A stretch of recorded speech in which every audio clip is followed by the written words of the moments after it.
我係一個小學老師嚟嘅，但係同時咧，我已經做咗一個20幾年嘅追星女孩㗎啦。追邊個韓星啊你？IU、Blackpink？就話你係全世界咁樣跑啦，咁如果好似一次跨國追星嘅行程啊，大概會佔到你月收入嘅幾成呢？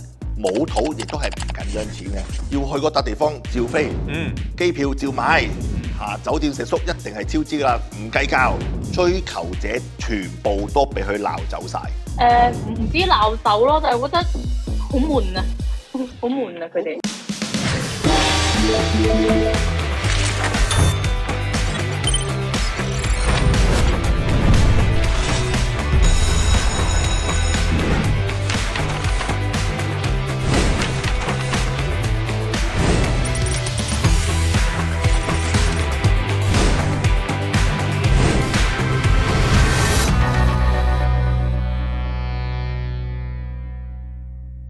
掛牆拆解時代，數據占卜人心，歡迎你收睇財源廣進。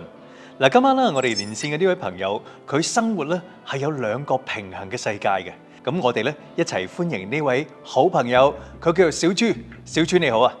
大家好，各位老師好，我叫小豬，我係一個小學老師嚟嘅，但係同時咧，我已經做咗一個20幾年嘅追星女孩㗎啦，已經從我係學生開始就追到做老師。哇！聽落你都幾多故事嘅喎，因為剛才咧工作人員話俾我哋聽咧，你嗰啲故事真係精彩到不得可了，可唔可以同我哋分享下？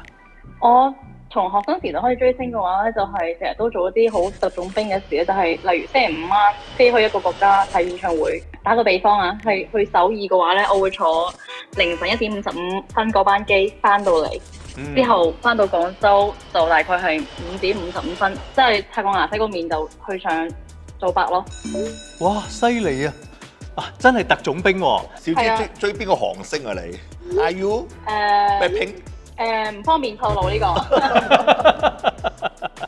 我都想了解下啦，因為喺剛才講到話你係有一個身份係老師啊嘛。咁老師咧呢個身份咧喺我哋印象裏邊咧應該好嚴肅啦。咁但係私底下咧，你係一個追星一族啦，又都幾中意玩啊，幾貪靚啊。你認為呢兩個角色咧，其實你係咪即係能夠好順利咁去轉換同埋切換嘅咧嚇？唔衝突嘅喎，其實，因為你做嘢嘅時候咪認真做嘢咯。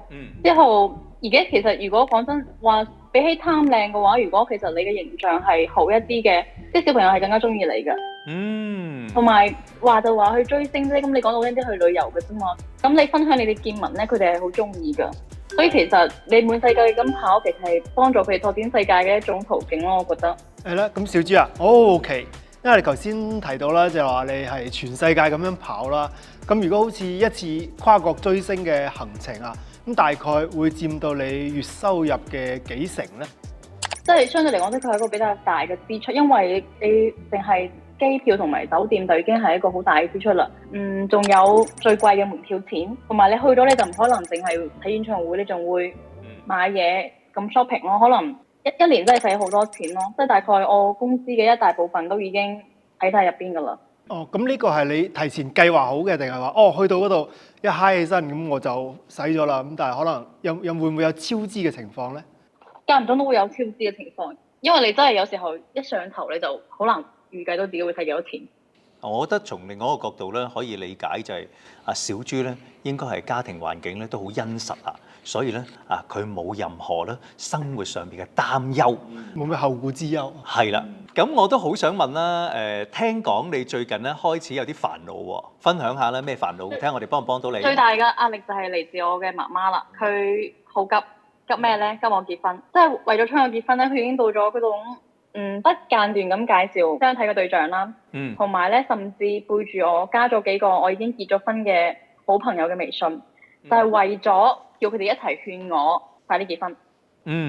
因為睇翻你嘅嗰個履歷咧，你係96年嘅，咁應該講咧就話90後嘅朋友其實對於婚姻係咪都唔係太渴求嘅咧？唔算渴唔渴求吧，即係我個人覺得嘅話，婚姻應該係一加一大於二嘅話，當然係好好啦，係咪先？但係我而家覺得自己覺得好好喎。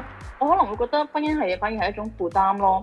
所以從另一個角度，我諗阿振雄老師其實阿小豬咧都幾想了解下，即係佢依家呢個困境，你有冇啲解救辦法啊？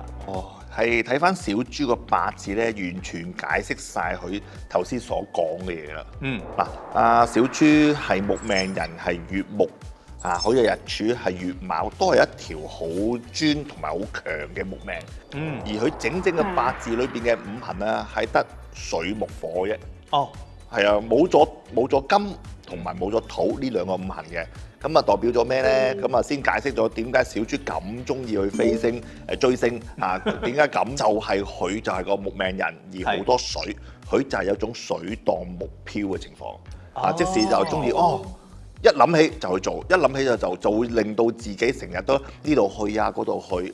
第二樣嘢點解會一諗起就會突然之間去做？就係個八字裏邊嘅十神啦。佢嘅十神有個偏印，而佢嘅偏印就係癸水同埋子水啦。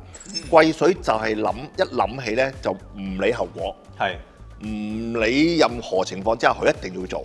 咁所謂偏印咧，令到佢有種衝動，想做嘅嘢就會即刻飛去，同埋係唔理金錢、唔理成本、唔理要支出幾多，想做就去做啦。小豬啱唔啱啊？我覺得都幾啱，所以我媽咪好嬲咯。係啊，所以你應該要了解咧，就係到底喺呢個生命中咧，係咪會自然而然就碰到一個你好中意嘅人，你想做就做，就嫁俾佢咧？我覺得理論上嚟講係會嘅，如果係按照啱啱師傅咁講嘅話，係咪先？但係喺小豬你個八字裏邊咧，你係木命人。你嘅夫星即是男朋友同埋老公咧，就係五行屬金嘅，而你之命咧係完全冇金嘅。完全冇金嘅代表咩咧？你係唔喜歡束縛同埋唔喜歡被人管制。拍拖同埋結婚多多少少都係有種束縛同埋管制嘅。因為金本身就克木嘅喎。係啊，所以變咗佢男朋友有同埋代表金。原來咁。所以得佢啲命金。嗱，你諗下，如果佢拍咗拖，佢男朋友話：喂，我要同你一齊去邊度去邊度，佢唔得啦，我要去追星啊！咁個男朋友高唔高興啊？一次就得啫，兩次啊，梗係黑面啦，三次就分手啦。咁可唔可以同樣揾追星族嘅男朋友啊？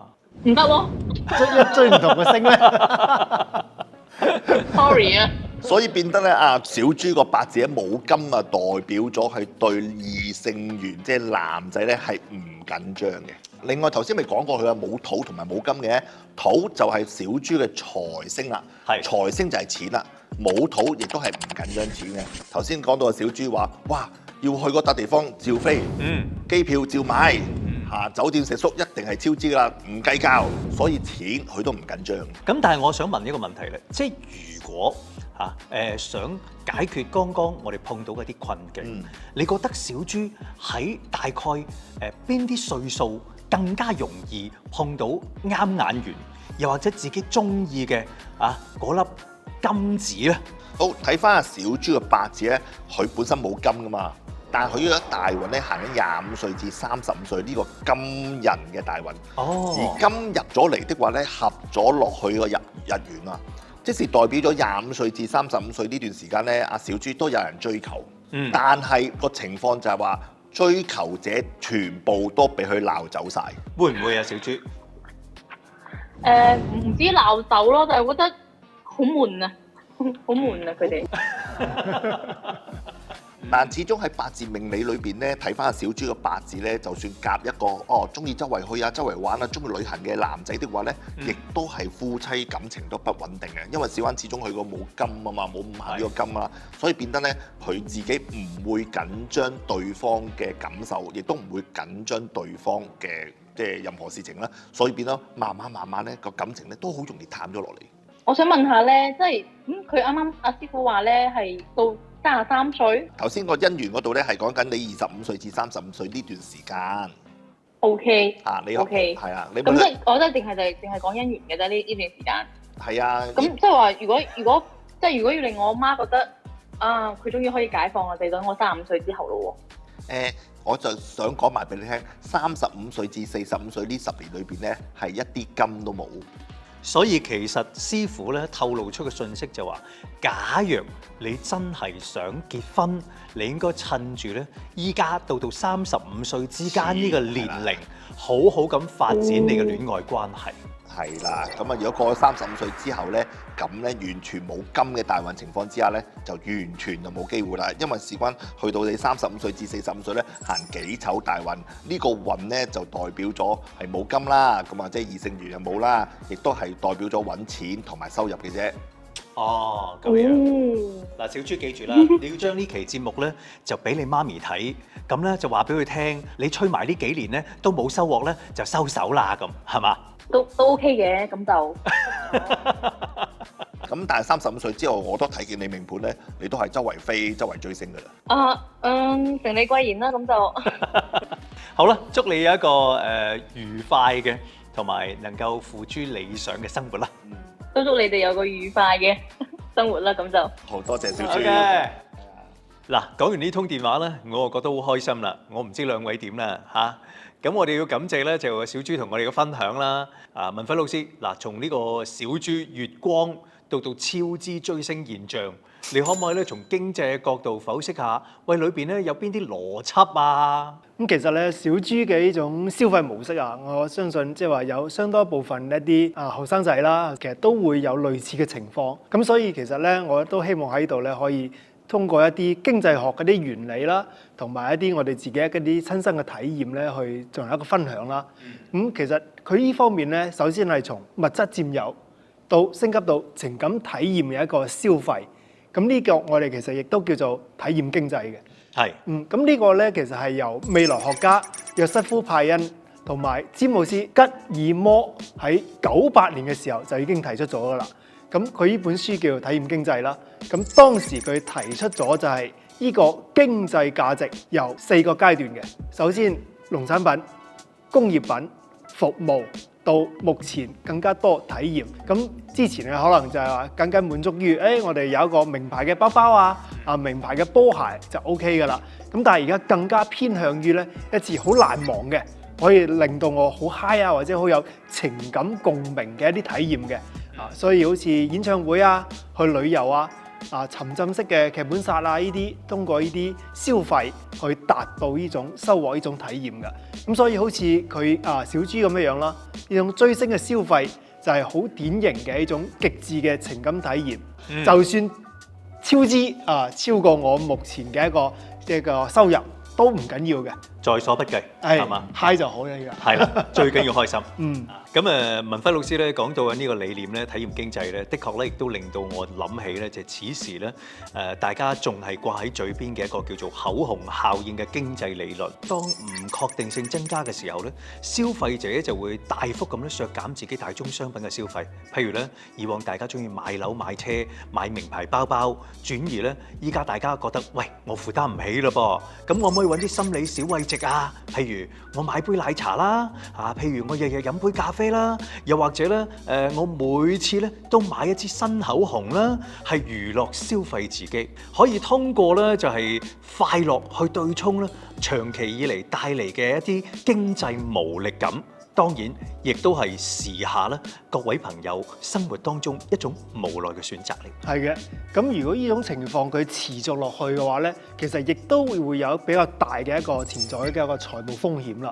因為要分享下啦，就係話，因為我哋每個人其實日常嘅一個工資收入，其實係維持我哋一個生活嘅一個好重要嘅收入嘅來源啦。咁但係如果我哋嘅收入比我哋每個月嘅一個支出仲要少嘅情況下邊，咁其實就會導致我哋有一個流動性嘅危機出現嘅。咁一旦遇到一啲突發嘅情況，例如病咗啦，或者一啲屋企人需要幫助嘅時候，需要用到錢嘅時候，咁可能我呢個時候係攞唔出任何嘅錢。